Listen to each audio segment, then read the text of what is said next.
Hey guys, Jason here.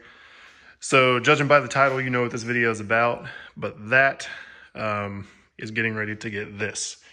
This is a Krash Offroad cage and glass windshield.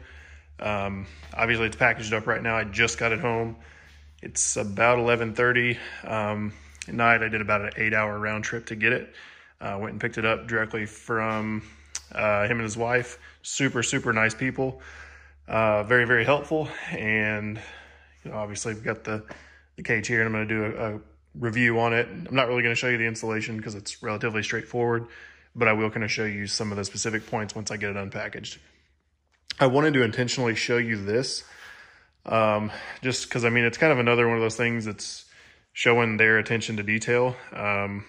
The fact that they had it packaged up like this when I got it, just so I could go down the road and it not get any damage, kind of speaks volumes to the level of detail they put into their products, which I appreciate. And yeah, without further ado, I'll go ahead and get this plastic stuff off and show you some of the specific points about what I did to the cage, some of the options I had, as well as some of the design features that he put into it. Okay, so here it is. So obviously I did a black cage, red roof, and black window frame. This is a glass windshield. And this is technically the second windshield he's done for a Talon. And he did another one for another customer before me that was slightly different. It did not have the full bottom here where it would come down to the body panels. What I mean by that is, like, the cage has a cross member here. The first one he did had a gap in it, and it's nothing, not saying it's bad or anything. That's just the way that I think that customer wanted it. So I specifically wanted something that came all the way down. And these silver parts are actually vents. So he's got those riveted in, and they're symmetrical on each side. That's the Krash logo. And this is a glass windshield here. The quality and the craftsmanship on this thing is unreal. It's kind of sad that it's got to go on an off-road machine. Let me get my rolly chair here to show you some of the details. So so the roof is a bead rolled edge. I mean, God, look how nice that is. And then good hardware. So the windshield, it does bolt on or screw on. So it uses the same holes as the roof on the front.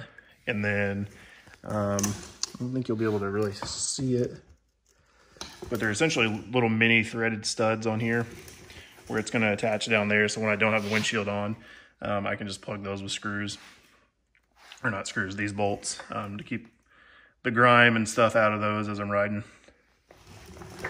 I did go with light bar tabs on the top. So obviously you can see those there. I'm going to keep that same 41-inch light bar.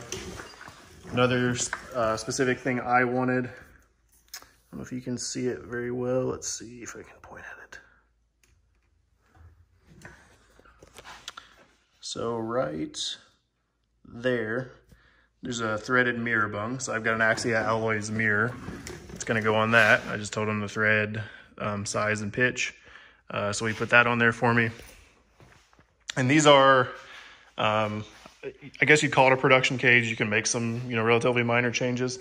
So I'm just kind of talking you through some of the changes that I made. These come, I think, with all of his cages. I did ask him to modify these C-pillar gussets. So typically I think they kind of meet either in the middle or close to the middle and come more down like that. I wanted them shorter because of my cargo stuff, so I can open cooler lids and, like toolboxes, things like that.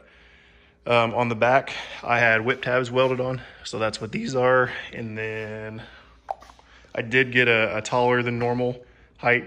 So I think a standard one is kind of a set height. I got the taller option just to fit a little bit better, give me more headroom since I'm pretty tall. And what else? I did go for the tailgate or the bed enclosure, so that's another standard option.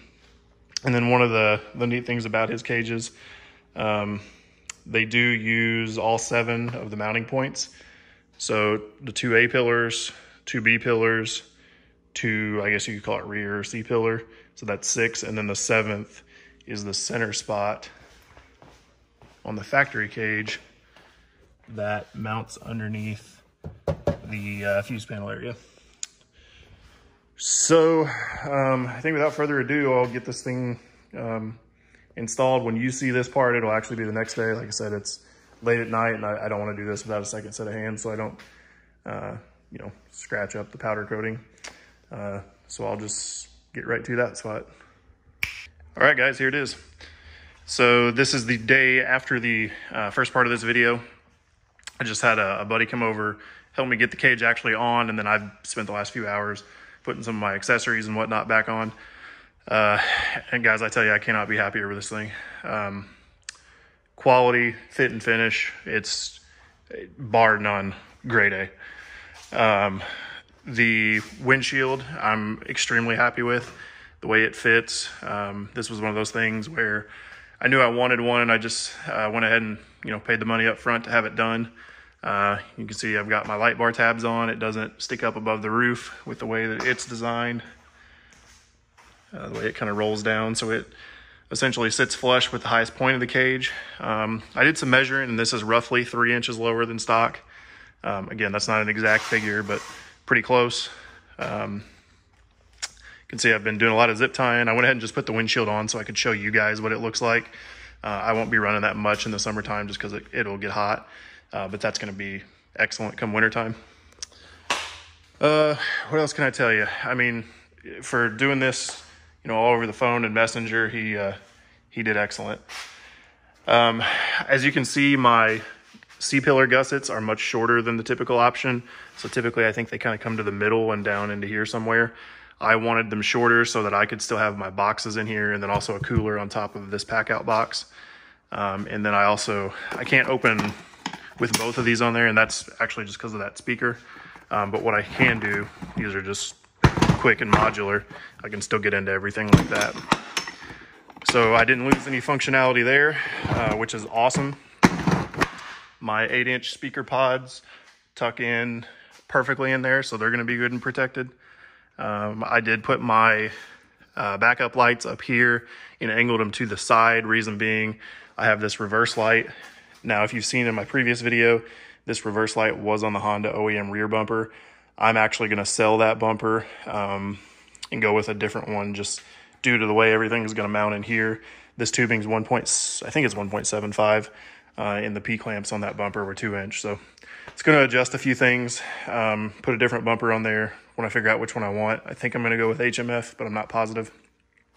So anyway, that light just got moved up temporarily. Whip tabs are here. You can see I've got those on there, solid mounted. They're not going to go anywhere. And then the other customizations that I did was the mirror bung. So I just told them the thread pitch of this Axia Alloys mirror. It's 3/8 by 16 if I remember right, and they go in. Like I said earlier, it does use the 7th mounting point. So in here you can see the hardware they gave us. You can see the Krash logo there. Everything fit great. Took a little bit of wrestling with these B pillars just to get those in, but I mean, it's a roll cage on a UTV. What do you expect? It wasn't anything out of the ordinary. Really like these grab handles for getting in and out. And I just want to give you kind of a quick look inside at what everything looks like. I'm in between 6'2" and 6'3", so this height's going to work out excellent for me. The one thing I was unsure on at first was how all this up here was going to work out in terms of potentially limiting visibility, and it's not a problem at all. So this works out great. And I think even with the regular version of this cage, like if you were to not do the windshield, the roof doesn't necessarily roll down quite as much to the front, and I think it like triangulates over here and is flat, so you have even more vision. So this is kind of what the inside will look like with the windshield on. Again, mirror bung there. This is my two-way power wire, or my two-way radio power wire. I haven't decided yet how I'm going to mount it, but it's going to end up here somewhere. Debating whether or not I want to rivet this nice new roof, so that's why I haven't done it yet. Going to look for the least destructive way possible to do that. But yeah, so this is the cage. Like I said, I'm tickled to death with it. I'm not going to ride so much with this on during the summertime, but we'll put a half windshield on there probably for the summer, or just ride with that one altogether. Give you a close look here at the welds, which are excellent, and everything, like I said, lined up exactly like it should. Reuses these factory hardware points.